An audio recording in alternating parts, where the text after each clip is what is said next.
Good morning বন্ধুসকল and welcome back to the channel Jajabor blogs. আজি আপোনালোকক মই এটা যাত্ৰাত লৈ যাম, দিল্লী যোৱা যাত্ৰাত। মই লাষ্ট 3 মান্থছ আগত মানে এপ্ৰিল মাহত দিল্লী গৈছিলোঁ এটা টুৰিজমৰ কামত মই দিল্লী গৈছিলোঁ, কিন্তু সেই ভিডিঅ'টো মোৰ আপলোড কৰা হোৱা নাছিলে। চ' আজি মানে এতিয়া এই বৰ্তমান একো নতুন ভিডিঅ' ইমান বনাব পৰা নাই কৰোণাৰ কাৰণে। চ' ভাবিলোঁ সেই ভিডিঅ'টোকে মই আপলোড কৰোঁ।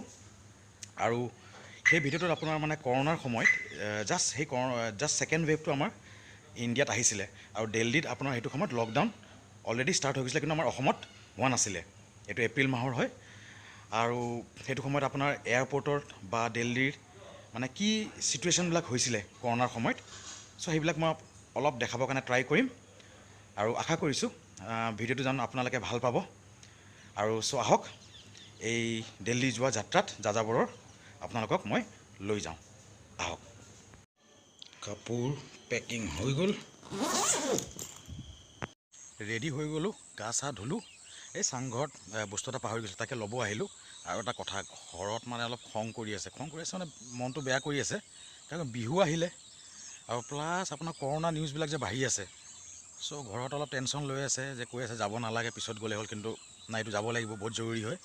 কাৰণ কি যোৱা বছৰো আপোনাৰ কৰোণাৰ কাৰণে বহুত বস্তু এইটো ছেক্টৰত মোৰ কেঞ্চেল হৈ গৈছিলে। চ' কিবা এটা ৰিস্ক লৈ পেলাই ওলাইছোঁ যাবৰ কাৰণে, আপোনালোকৰ আশীৰ্বাদ লাগে, আহক। এয়া মই ঘৰৰ পৰা জাষ্ট ওলাইছোঁ আৰু যাবৰ কাৰণে। আৰু মই এতিয়া বাইক লৈ পেলাই গৈ আছোঁ। এইটো মই আপোনাৰ হাইৱে কিনাৰত হেলেমত মোৰ পেহী থাকে, পেহীৰ ঘৰত বাইকখন থৈ দিম, আৰু তাৰ পৰা মই বাছ ধৰি পেলাই গুৱাহাটীলৈকে যাম। চ' ব'লক, বাছৰ কাৰণে ৰৈ আছোঁ। অলপ দেৰি হৈছে আজি, কিয় বা নাজানো। 10 মিনিটমান ৰখিলোঁ, বাছে অহা নাই। আৰু প্লাছ গুৱাহাটীও জল্দি পাব লাগে ন, চাওঁ কি হয়। এইখন ট্ৰাকতে মই লিফ্ট লৈছোঁ, বাছ বহুত দেৰিৰ পৰা পোৱা নাছিলোঁ। চ' হেলেমৰ পৰা লিফ্ট লৈছোঁ, মোক জামুগুৰিলৈকে এৰিব। নাম তেজিৰায় আৰু সুৰজ সুব্বা। চ' এই দুটা মোক আপোনাক দুজন দাদাই মোক দি আছে লিফ্ট আপোনাৰ জামুগুৰিলৈকে। তৰবুজ খেতি, এইয়া তৰবুজ খেতি।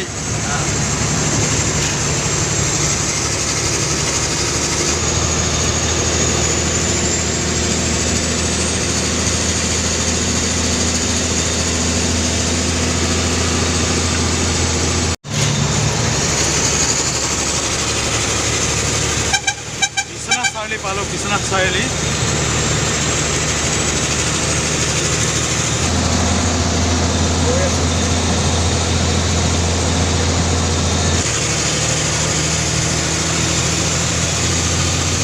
এয়া মই যে ট্ৰাকত লিফ্ট লৈছিলোঁ, এই দাদাহঁতক মই ইয়াতে এৰি আছোঁ জামুগুৰিত। এইখন এয়া ট্ৰাক, ইয়াতে চাহ পানী খালোঁ, আৰু দাদাহঁতক ইয়াতে এৰি আছোঁ। মই বেলেগ বাছ ধৰি পেলাই যাম আৰু। ত' থেংক ইউ দাদা, থেংক ইউ, আকৌ লগ পাম। Thank U. জামুগুৰিৰ পৰা বাছত উঠিলোঁ, চিট নাই।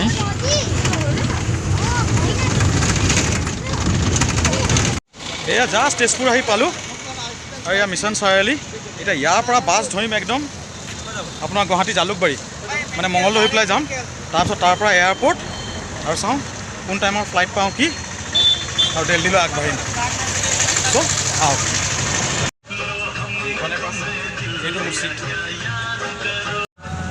অসমত এইটো বহুত ডাঙৰ প্ৰব্লেম, আমাৰ এই বাছবিলাকে যে একদম টোটেলি ইনডিচিপ্লিন, একো টাইমিং নাই, বহুত দেৰি ৰখাই থৈছে। মিছন চাৰিআলিত আধা ঘণ্টা হৈ গ'ল, বাছত বহি আছোঁ, যাম বুলি কৈ পেলাই আপোনাৰ নাযায়।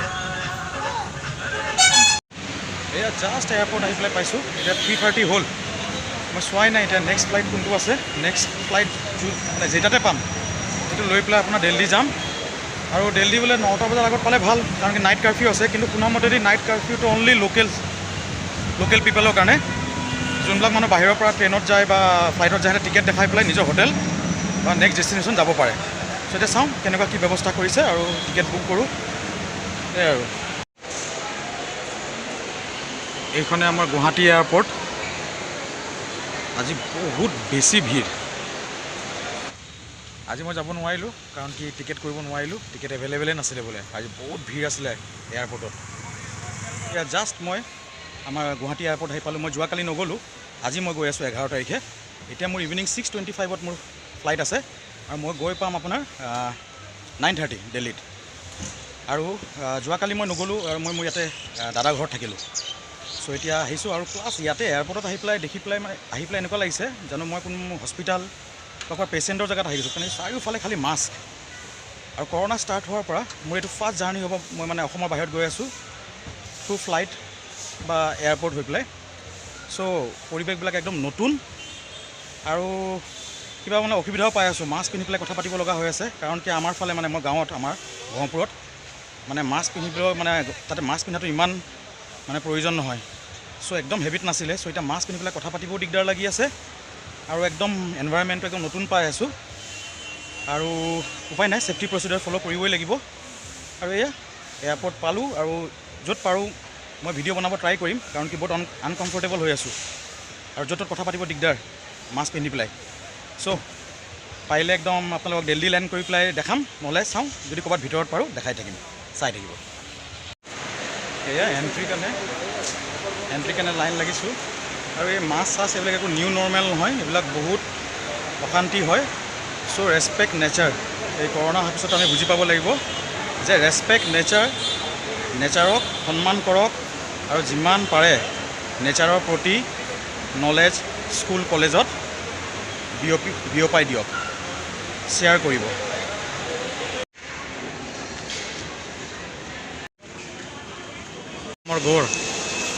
আমাৰ অসমৰ গড় ওৱান হৰ্ণ ৰাইনো, ভাল লাগিছে দেখি পেলাই এয়াৰপৰ্টৰ ভিতৰত। এয়া চাওক একদম হস্পিটেল, কোনোবাই ক'ব এইখন এয়াৰপৰ্ট বুলি, এয়া হস্পিটেল। চ' বুজিবৰ কাৰণে সময় পাৰ হৈ গৈছে অলৰেডি। চ' বুজি পাব লাগিব আমি নেচাৰৰ কথা। এয়া চাওক অৱস্থা আজি এয়াৰপৰ্টৰ। এয়া চাওক আমাৰ এয়াৰপৰ্টৰ অৱস্থা, পূৰা হস্পিটেল। কোনো নক'ব এইখন এয়াৰপৰ্ট হয় বুলি। চাওক দেখিছে, সেইকাৰণে ভাবা পাৰ অলৰেডি সময় হৈ গৈছে। নেচাৰৰ কথা ভাবক দেই, বিৰাট অশান্তি হৈ আছে, বিৰাট অশান্তি পাই আছোঁ বুজিছে। এইবিলাক মানুহবিলাকক মাস্ক পিন্ধা বা বগা ড্ৰেছত দেখি পেলাই চ' একো ভাল লগা নাই আহি পেলাই।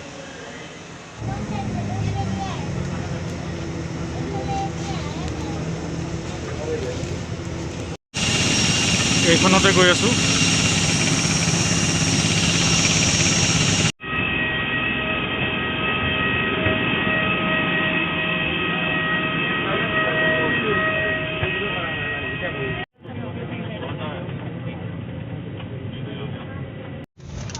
চিটত বহিলোঁ, উইণ্ডো চিটে পাইছোঁ বহি। আৰু এইফালে চাওক চবেই মাস্ক টাস্ক পিন্ধি পৰা হস্পিটেলৰ নিচিনা। এতিয়া আহিব আৰু কৰিলে আৰু এতিয়া আপোনালোকক দিল্লীত লগ পাম।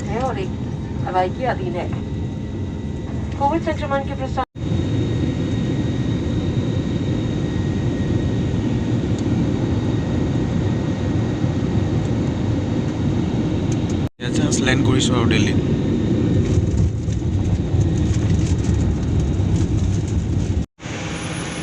Welcome to Delhi. এয়া দিল্লী আহি পালোঁ। এতিয়া ইয়াৰ পৰা ডাইৰেক্ট মই হোটেল যাম, তাৰপিছত চাওঁ কি কৰিব পাৰি। Namaskar. Welcome to Indira Gandhi International Airport, Delhi. Have a very pleasant stay and thank you for choosing Indigo. বেগো ল'লোঁ আৰু এতিয়া দিল্লী এয়াৰপৰ্টৰ পৰা ওলাই আছোঁ। এতিয়া বাহিৰত ওলাই পেলাই আপোনাৰ টেক্সি ল'ম। আৰু মই যোনটো কামত আহিছোঁ তেখেতসকলে এটা হোটেল বুক কৰি থৈছে আৰু মোক লোকেশ্যন পঠাইছে। চ' হোটেলত গৈ পেলাই আপোনালোকক ক'ম মই কি কাৰণত দিল্লী আহিছিলোঁ। আহক। এতিয়া 10টা বাজিছে, মই হোটেল গৈ আছোঁ এতিয়া। এইখন হোটেলত আছিলোঁ মই ৰাতি, এইখনে হোটেল হয়। গুড মৰ্ণিং বন্ধুসকল। এয়া বৰ্তমান মই আছোঁ দিল্লীত মাহিপাল বুলি জেগাত, আৰু এইখন হোটেল হয়। এইখন হোটেলতে মই আছোঁ। যোৱাকালি ৰাতি আহি পাইছোঁ মই দিল্লী। আৰু আপোনালোকক মই কৈছিলোঁ যে মই আপোনালোকক ক'ম মই কি কাৰণত মানে দিল্লী আহিছোঁ। একচুৱেলি মোৰ যোনটো পেজ বা চেনেল যাযাবৰ ব্লগছ, সেইটো আগতে আছিলে আপোনাৰ যাযাবৰ ফাৰ্ম টুৰিজম। চ' কিবা কাৰণত সেইটো কনভাৰ্ট হৈ গ'ল যাযাবৰ ব্লগছলৈ, কাৰণ কি টুৰিজমৰ ক্ষেত্ৰত মই একো কৰিব নোৱাৰিলোঁ, কৰোণা আহি গ'ল। চ' চব ফালৰ পৰা মাৰ খাই গ'লোঁ। কিন্তু এতিয়া কি হ'ল, মোৰ ভিডিঅ'ছ বা মোৰ ফটোজ মই যোনবিলাক ছ'চিয়েল মিডিয়াত শ্বেয়াৰ কৰোঁ, সেয়া ঘূৰি পকি আপোনাৰ দিল্লীত আহি পাই গ'ল। মানে দিল্লীত এটা টুৰিজম কোম্পানীয়ে পাই গ'ল আৰু তেখেতসকলে মোক কণ্টেক্ট কৰিছে আৰু তেখেতসকলে মোৰ চাংঘৰৰ ফটো বা মোৰ কনচেপ্টবিলাক বিৰাট ভাল পাইছে আৰু তেখেতসকলে মোক হঠাতে মোক দিল্লী মাতি দিলে এটা মিটিঙৰ কাৰণে কাৰণ কি তেখেতসকলে বিচাৰি আছে যে আমাৰ নৰ্থ ইষ্ট বা আমাৰ অসমত তেখেতসকলে এই কোম্পানীটো টুৰিজম কোম্পানীটো তাতে ষ্টাব্লিছ কৰিবৰ কাৰণে বা তাতে আমাৰ অসমত সোমাবৰ কাৰণে চ' মোৰ লগত ডিছকাছ কৰিলে আৰু মোৰ কনচেপ্টবিলাক বিৰাট ভাল পালে আৰু সেইকাৰণে মই ঘপককৈ ইয়াতে আহি গ'লোঁ আৰু আপোনাৰ অহাকালি মই 13 তাৰিখে মই মোৰ ৰাতিপুৱা 5টা বজাত ফ্লাইট আছে মই গৈ আছোঁ কাৰণ কি 14 তাৰিখে ঘৰ পাবই লাগিব বিহু আছে চ' পূৰা দৌৰা দৌৰি চলি আছে কিন্তু ভাল লাগি আছে কাৰণ কি মই যি ভাল পাওঁ মই যি কাম ভাল পাওঁ সেইবোৰ কামেই মোক সেইবোৰ কাম আকৌ মোৰ ওচৰত চব ঘূৰি আহিছে আৰু চব ভাল লাগি আছে আৰু চ' এইখনে মোৰ হোটেল চ' ইয়াতে আছোঁ আৰু মানে ফাৰ্ষ্ট টাইম মই কোনোবা বিজনেছ ৰিলেটেড কামত মানে মোক কোনোবা কোম্পানীয়ে মোক হোটেল প্ৰভাইড কৰিছে এনে আগতে এনেকুৱা বহুতো ৰাতি মই হোটেলত কাটিছোঁ এম্পায়াৰিঙৰ কামত মহাৰাষ্ট্ৰত কিন্তু ফাৰ্ষ্ট টাইম বিজনেছ ৰিলেটেড কামত মই হোটেলত তেখেতসকলে মোক এইটো হোটেল প্ৰভাইড কৰিছে চ' ভাল লাগিছে আৰু এতিয়া আপোনাৰ 12টা বজাত তেখেতসকলৰ মিটিং আছে আৰু মই হোটেলৰ পৰা ওলাই যাম চ' চাই থাকিব কেনেকুৱা কি কথাবিলাক আগবাঢ়িব পাৰোঁ আৰু যদি অসমত মই তেখেতসকলক লৈ আনিব পাৰোঁ তেনেহ'লেতো বিৰাটে ভাল লাগিব কাৰণ কি আমাৰ অসমৰ কালচাৰ বা আমাৰ অসমৰ যোনবিলাক লোকেল জেগা বা আমাৰ খাদ্য মই যোনবিলাক দেখাব ট্ৰাই কৰি আছোঁ সেইবোৰক মই আৰু আপোনাৰ যিমান পাৰোঁ এক্সপাণ্ড কৰি যাম আৰু আমাৰ বাহিৰৰ মানুহবিলাকক দেখুৱাই যাম যে আমাৰ অসমখন বা আমাৰ নৰ্থ ইষ্টখন কিমান ধুনীয়া চ' চাই থাকিব এয়া গা চা ধুই পূৰা ফ্ৰেছ হৈ ৰেডি হৈ গৈছোঁ মিটিং আছে তাৰ ফাৰ্ষ্ট বিজনেছ মিটিং দেই মোৰ চ' ৰেডি হৈ গ'লোঁ আৰু ইয়াৰ পৰা গৈ আছোঁ মই মাহিপালত আছোঁ আৰু তেখেতসকলৰ অফিচ আছে আপোনাৰ নয়ডা ছেক্টৰ 2 ইয়াতে ওচৰতে আপোনাৰ হেৰি আছে এইটো কি বুলি কয় মেট্ৰ' ষ্টেচন আছে মই মেট্ৰ' ধৰি পেলাই নয়ডালৈকে যাম আৰু আপোনাৰ এই ৰাতিপুৱা তেজপুৰৰ পৰা এটা বঢ়িয়া খবৰ আহিছে মই আজি লাষ্ট 1.5 মাহৰ আগত 1.5 মান্থৰ আগত মই পৰীক্ষা দিছিলোঁ অসমৰ প্ৰথম পৰীক্ষা আপোনাৰ এম্পায়াৰিঙৰ আৰু আজি ৰিজাল্ট আহিছে চ' পৰীক্ষা ক্লিয়াৰ কৰিলোঁ মানে পৰীক্ষা পাছ কৰিলোঁ চ' মনটো ভাল লাগি আছে সেই নিউজটো পাই পেলাই আৰু ইয়াৰ পৰা গৈ পেলাই আকৌ তেজপুৰতো সোমাম আৰু সুধিম কেনেকুৱা কি চ' ভাল লাগি আছে আৰু যিহেতু অসমৰ মই এম্পায়াৰিঙৰ পৰীক্ষা আজি ক্লিয়াৰ কৰিলোঁ আৰু এতিয়া ইয়াৰ পৰা ওলাওঁ আৰু মই নয়ডালৈ আগবাঢ়োঁ তেখেতসকলৰ অফিচলৈ এয়া মই নয়ডালৈ গৈ আছোঁ এতিয়া ওচৰতে আপোনাৰ মেট্ৰ' ষ্টেচন আছে তাতে গৈ আছোঁ আৰু এই দাদাজনক মই এনেই এড্ৰেছটো সুধিলোঁ মেট্ৰ' ষ্টেচনৰ আৰু এই দাদাজনে মোক ডাইৰেক্ট লিফ্ট দি দিলে আৰু কৈছে কি মোক ড্ৰপ কৰি দিব চ' সেইকাৰণেতো কয় দিল্লী দিলৱালকা বুলি আৰু সঁচাকৈ দিল্লী দিলৱালকা হয় কাৰণ কি মোৰ ইয়াতে কিছুমান এনেকুৱা ফ্ৰেণ্ড আছে যোনবিলাকে মোৰ আপোনাৰ পুনেত মোৰ লগত একেলগে পঢ়িছিল আৰু সিহঁতে এনেকুৱা দিলৱালা যে 2007 চনতে আপোনাৰ দিল্লীৰ মোৰ লগৰ ল'ৰা আশিষ দাব্বাছ বুলি তেখেতৰ বাইদেউকৰ বিয়াত আহোঁতে মোক আশিষ দাব্বাছে মোক দিল্লীৰ পৰা বাই ৰোড কাশ্মীৰ লৈ গৈছিলে খালি সি আৰু মই গৈছিলোঁ গাড়ীত আৰু সি ড্ৰাইভ কৰি পেলাই গৈছিলে সেইকাৰণে দিল্লী দিলৱালকা আৰু এতিয়া গৈ আছোঁ আহক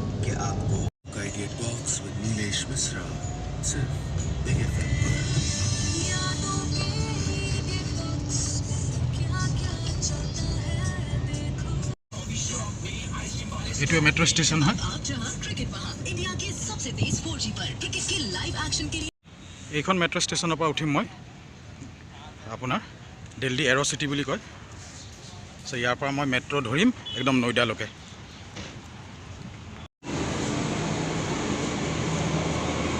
এইখনে মেট্ৰ' হয়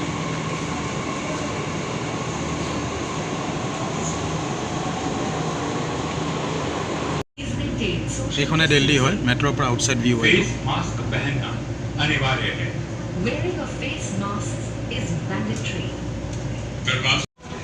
এই ৰাজীৱ চকত নামিলোঁ এতিয়া ৰাজীৱ চকৰ পৰা একদম নয়ডালৈকে ডাইৰেক্ট চ' এইটো ৰাজীৱ চক হয় মই আগতে আহিছোঁ ইয়াতে বহুতবাৰ মেট্ৰ' ষ্টেচনত চ' এইখনে ৰাজীৱ চক আৰু ইয়াৰ পৰা মই ডাইৰেক্ট নয়ডা ছেক্টৰ 15 এই নয়ডা পাই গ'লোঁ মই নয়ডা ছেক্টৰ 15 পাইছোঁ ইয়াৰ পৰা মই যাব লাগিব ছেক্টৰ 2 ই ৰিক্সা লৈ পেলাই আৰু অলপ নাৰ্ভাছ হৈ আছোঁ কাৰণ কি মোৰ ফাৰ্ষ্ট বিজনেছ মিটিং হয় চ' বেছি দূৰ নাই অলপ নাৰ্ভাছ হৈ আছোঁ একো নাই চাওঁ কেনেকুৱা কি কথা আগবাঢ়ে চ' বলক নয়ডা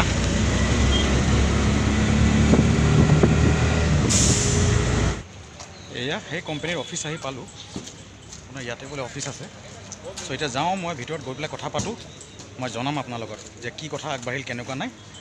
চ' চাই থাকিব। এয়াই হ'ল দীপক ছাৰ। ঠিক আছে, মই এখেতকে মানে পুনেত পাইছিলোঁ এই টুৰিজম কোম্পানীত, আৰু এতিয়া এখেতে দিল্লীত আছে। চ' এয়া লগ কৰিছোঁ, এতিয়া অফিচ আহি পেলাই জাষ্ট পাইছোঁ, আৰু এতিয়া বহি পেলাই চাওঁ কথাবিলাক পাতিম কেনেকুৱা কি হয়। Sir thank you, nice meeting you. এয়া দিল্লীত এই কোম্পানীটোৰ নতুন অফিচ। এইটো ছাৰ, মই জাষ্ট অলপ দেখাম, নতুন অফিচ হয় এইটো। এনেকুৱা ছেইম অফিচ গুৱাহাটীত খুলিম।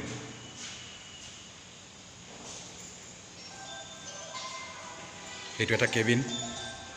এয়া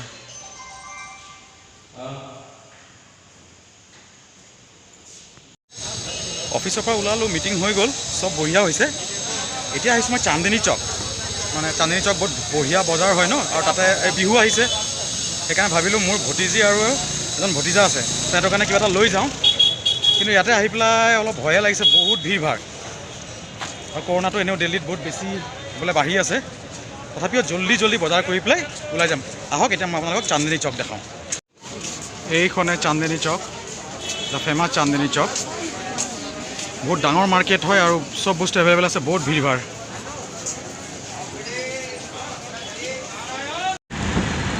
চান্দিনী চকৰ পৰা ওলালোঁ, এতিয়া মই মোৰ হোটেললৈ গৈ আছোঁ।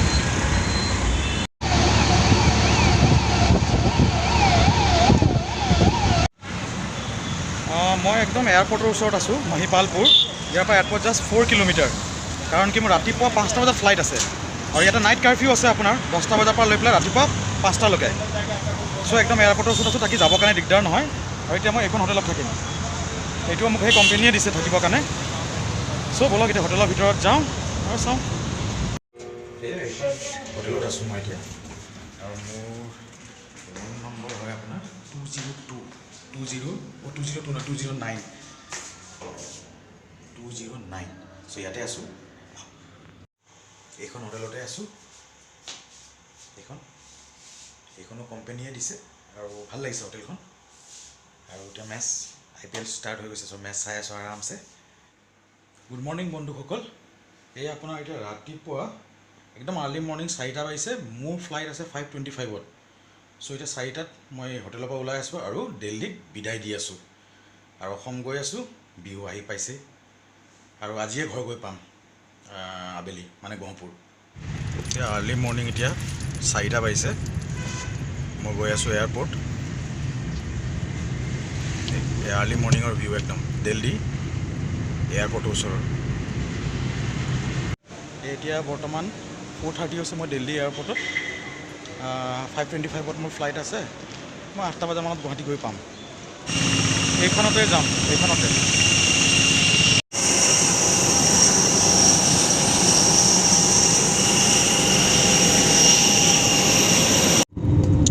দিল্লীৰ পৰা গুৱাহাটীলৈ উৰিলোঁ।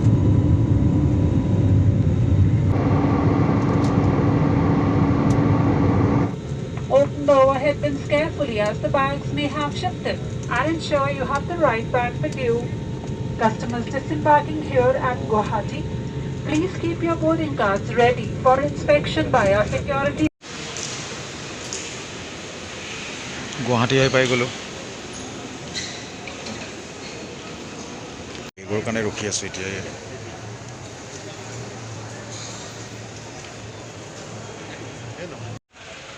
এয়া বন্ধুসকল, এইমাত্ৰ মই এয়া গুৱাহাটী আহি পালোঁ। এয়া মই এতিয়া এয়াৰপৰ্টৰ বাহিৰত, আৰু এতিয়া ইয়াৰ পৰা মই যাম একদম ডাইৰেক্ট আপোনাৰ গহপুৰ। আজিয়ে যাম, সন্ধিয়া পাই যাম, কাৰণ কি কালি 14 তাৰিখ আমাৰ বিহু আছে। চ' ইয়াৰ পৰা এতিয়া ওলাম আৰু এয়া এটা ব্লগ বনাব ট্ৰাই কৰিলোঁ দিল্লী যোৱা। প্লাছ মই যিহেতু দিল্লী ফুৰিব যোৱা নাই বা জেগা চাব যোৱা নাই, চ' ব্লগত মই একো নতুন আপোনালোকক ভাল জেগা দেখাব পৰা নাই। মই এটা কামত গৈছিলোঁ, আৰু এদিনৰ কাৰণে গৈছিলোঁ, আৰু দৌৰিত মই যিমানখিনি যি বনাব পাৰিলোঁ বনাইছোঁ আৰু। চ' ধন্যবাদ মোৰ চব ভিডিঅ'ক আপোনালোকে ইমান ছাপোৰ্ট দিয়াৰ বাবে। Thank you. জয় আই অসম।